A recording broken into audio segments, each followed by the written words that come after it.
Good day, everybody, and welcome to the Bible in a Year 2021. We are on day 174, and we're looking at 1 Kings chapters 12 through to 14. So these are the days after Solomon.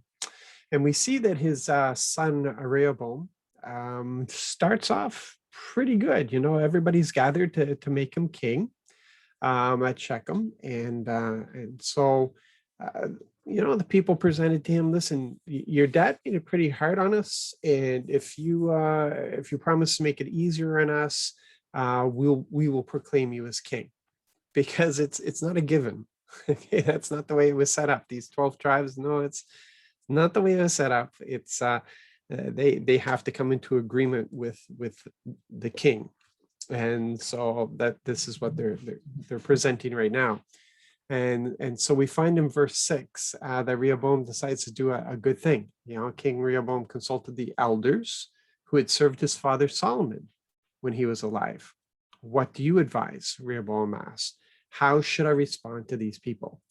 And they give him good advice, and they tell him, listen, if you listen to the people and you remove some of the burden from them, then they'll serve you for life. And it was good advice that was given to him. But then Rehoboam does this foolish thing. He's 41 years old, so he's not a spring chicken here. But he turns to people who not only are not experienced, but they're kind of biased towards him. They're looking for the free meal ticket is what they're doing. So he turned from the experienced wisdom, and he turned to his friends. But Rehoboam ignored the advice the elders gave him, and instead sought the counsel of the young advisors who had grown up with him and now served him. What do you advise? He asked them. How should we respond to these people who have said to me, lighten the workload your father demanded of us? Now, of course, they're wanting to bloat him up. They're wanting to make him feel good. Because if that's what peers can be sometimes. Either they're doing this maliciously for their own sake, like, hey, if we convince him that he's fantastic, if he thinks that we think he's fantastic, then the meal ticket will continue. Or they're just completely blinded, and because this is their friend, and they have no idea what the pulse of the kingdom is like at all. And they tell him, be tougher on them, threaten them. And so he messes up. In verse 13, the king then answered the people harshly. He ignored the elders' advice and instead followed the young people's advice. He said, my father made your workload heavy, but I'll make it even heavier. My father disciplined you with whips, but I'll do it with scorpions. This, for us, our takeaway from this is that it's best for us to find good counsel. It's great to ask people for advice, but we really want to find people who have proven wisdom in their life. Not just our friends, not just people who think well of us, but people who honestly, who we know that they look to the Lord for answers, and we don't want their opinion. We want what they're hearing from the Spirit. So that's important to take into mind. In verse 15, we see, though, the things are going on behind the scene, and we keep talking about this, that the Lord is responsible for the governments. He raises them, he lowers them. And that's what we see going on here. The king didn't listen to the people because this turn of events came from the Lord so that he might keep the promise he delivered through Ahijah from Shiloh concerning Jeroboam, Nebat's son. And you remember that this is really a judgment on Solomon and what Solomon did in turning away from the Lord and being unfaithful. And so he turned around and said, no, I'm going to pick a king who's going to be over Israel, and I will let the descendants of David have Judah, but I'm going to rip this kingdom apart. And then we see in verse 22 to 24 here that Yahweh did not want a civil war breaking out here at all. He just wanted this to be a clean cut. So right here we find, but God's word came to Shimei, the man of God, let Judah's king Rehoboam, Solomon's son, and all the house of Judah and Benjamin, and the rest of the people, this is what the Lord says: don't make war against your relatives, the Israelites. Go home, every one of you, because this is my plan. When they heard the Lord's words, they went back home, just as the Lord had said. So let's give them credit. They had some notion of Yahweh at this stage, because don't forget, they went with Solomon. The land was filled with idols and false worship and everything else, but yet they still had in mind who Yahweh is. He is the state God, and he did all these things, and we really don't want to obey him. In verse 26 to 27, we see here that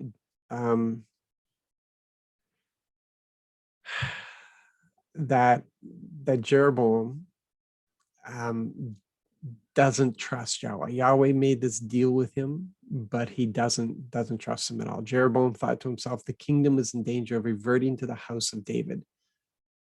If these people continue to sacrifice at the Lord's temple in Jerusalem, they will again become loyal to their master Rehoboam, Judah's king, and they will kill me so that they can return to Judah's king, Rehoboam.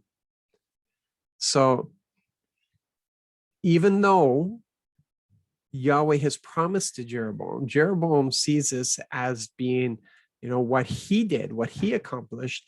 He is forgetting that this was prophesied over him. He is forgetting that this is what Yahweh has arranged. And if Yahweh has arranged this, he's gonna follow through on this.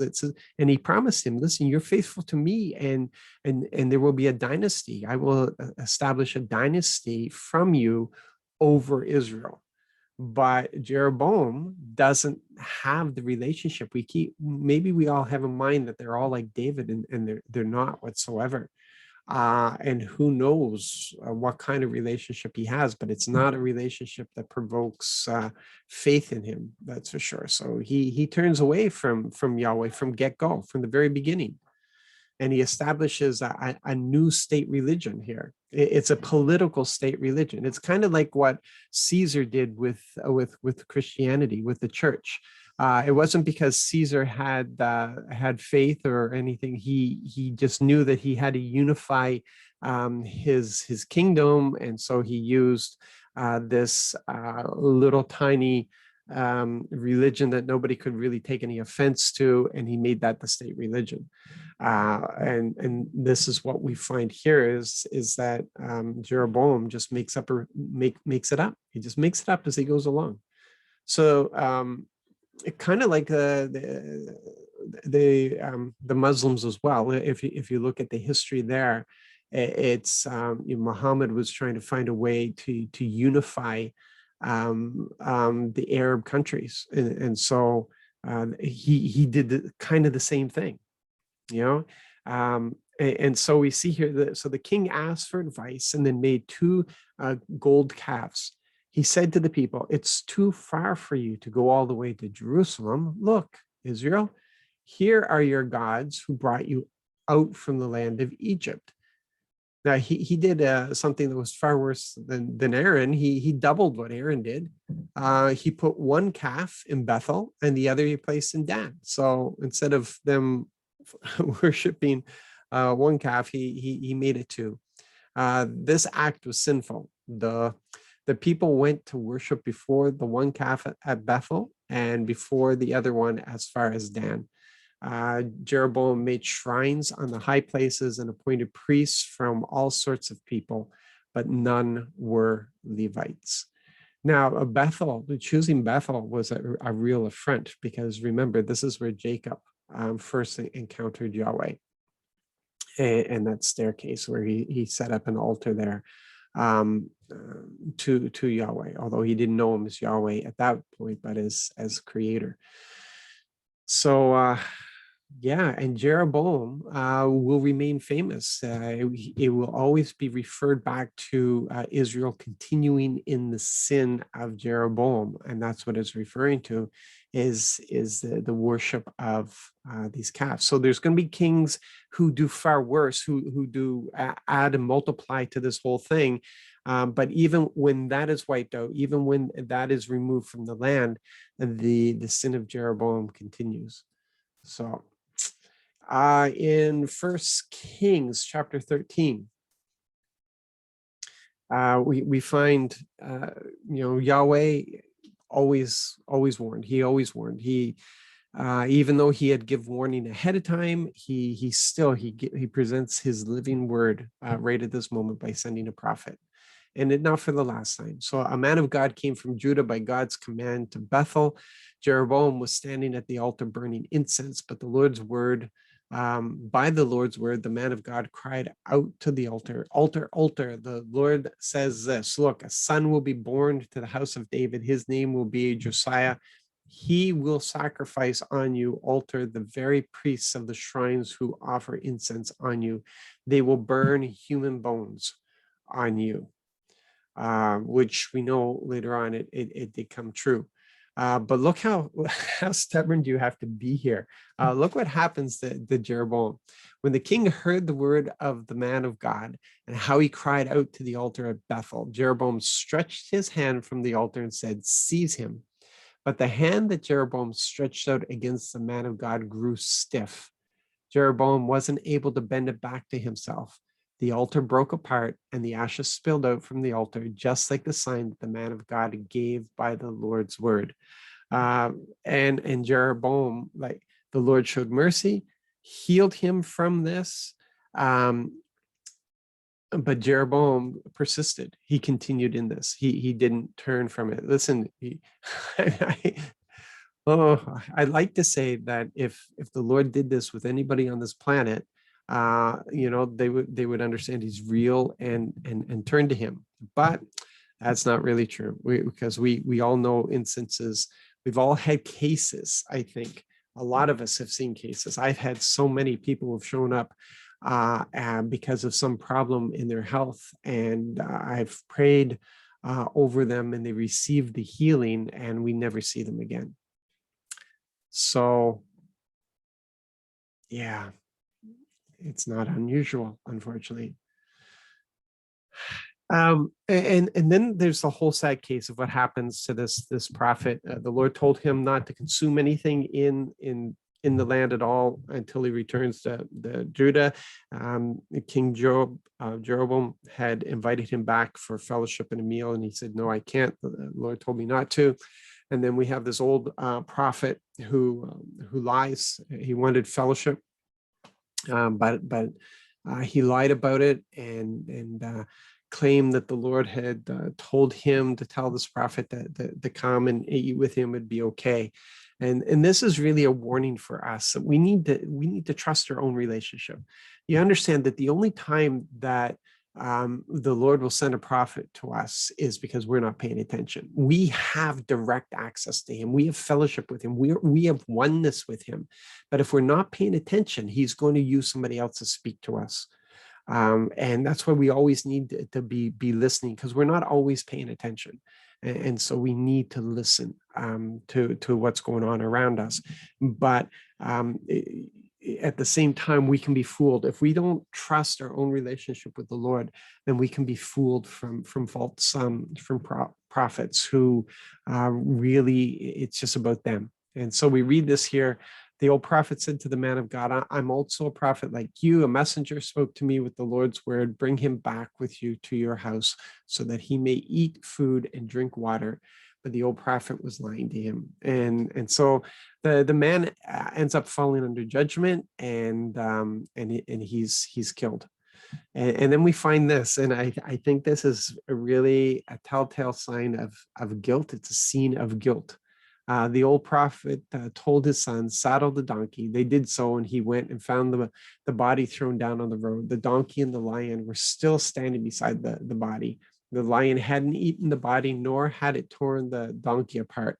The prophet lifted the body of the man of God and put it on the donkey, He brought it back, arriving in the old prophet's town to mourn and bury the man of God. He placed the body in his own grave, and they mourned over him. Oh, my brother. So yeah, he better take care of the body because it was his fault. He lied, and he got this man killed. So there you go. Now in chapter 14, verse 1 to 3, we find this. At that time, Jeroboam's son Abijah became sick. Jeroboam said to his wife, "Please go with a disguise so no one will recognize you as Jeroboam's wife. Go to Shiloh, where the prophet Ahijah is. He told me I would be king of this people. Take 10 loaves of bread, cakes, and a bottle of honey with you. Go to him. He will tell you what will happen to the boy." So, we're okay with doing our own thing until we hit a crisis, and then we look around for the authentic. We look around for the people who have faith and trust in the Lord, and we seek for help there. That's anybody who's had any experience at all in the Christian walk for a while will know that to be true. We see it. It happens. I'm not saying everybody does that, but there's a lot of people who have had an experience with the Lord, go out, do their own thing, get into trouble, and then turn back to the Lord. There are those who have had no experience, will never turn to the Lord in their stubbornness because they've had no experience. But those who have tasted of the Lord and have turned away, they're the ones who will come seeking among those who are authentic. But there's bad news. It's bad news from the prophet. In verses 9 to 11, I tore the kingdom from David's house and gave it to you, but you haven't been like my servant David, who kept my commands and followed me with all his heart by doing only what is right in my eyes. That's righteousness, people, doing only what is right in my eyes. Instead, you have done more evil than any who were before you. You have made other gods and metal images to anger me. You have turned your back on me. Therefore, I'm going to bring disaster on Jeroboam's house. Because of Jeroboam, I will eliminate everyone who urinates on a wall, whether slave or free. Then I will set fire to the house of Jeroboam, as one burns dung until it is gone. Dogs will eat any of Jeroboam's family who die in town. Birds will eat those who die in the field. The Lord has spoken. That's pretty severe. But there's even more bad news. Remember that son that the wife came to inquire about in verses 12 to 13. As for you, get up, go back home. When your feet enter the town, the boy will die. All Israel will mourn for him and will bury him. Out of the whole line of Jeroboam, he alone will have a tomb, because only in him did Israel's God, the Lord, find something good. It's sad. It's sad when you understand the potential that was there. And then when we turn back to Rehoboam, Solomon's son, we need to understand that this is what Solomon seeded. All of this that's going on is because of Solomon, because of Solomon's actions, because of Solomon becoming unfaithful to the Lord. As much as the Lord blessed him, he allowed himself to be pulled away. And so we read this in verse 21 to 24. Rehoboam, Solomon's son, ruled over Judah. Rehoboam was 41 years old when he became king. He ruled for 17 years in Jerusalem, the city of the Lord, the Lord chose from among the tribes of Israel to set his name. Now understand, that means that he died at what age? 58. What age do they believe Solomon died at? 58, 59, probably 58. Rehoboam's mother's name was Naamah from Ammon. Judah did evil in the Lord's eyes. Why? Because the leadership did evil in the Lord's eyes. The sins they committed made the Lord angrier than anything their ancestors had done. They also built shrines, standing stones, and sacred poles on top of every high hill and under every green tree. Moreover, they consecrated workers in the land. The consecrated workers in the land did detestable things, just like those nations that the Lord had removed among the Israelites. Fortunately, Judah will have good kings as well. Israel never will. And so we see as a consequence now that the protection that the Lord had on for Judah, for Israel, is removed. No longer do the nations around them fear them. And where Egypt was a friend, an illegal friend, but was a friend, is now an enemy. So everything Solomon had achieved was gone in an instant. In verses 25 to 26, during King Rehoboam's 5th year, King Shishak of Egypt attacked Jerusalem. He seized the treasures of the Lord's temple and the royal palace.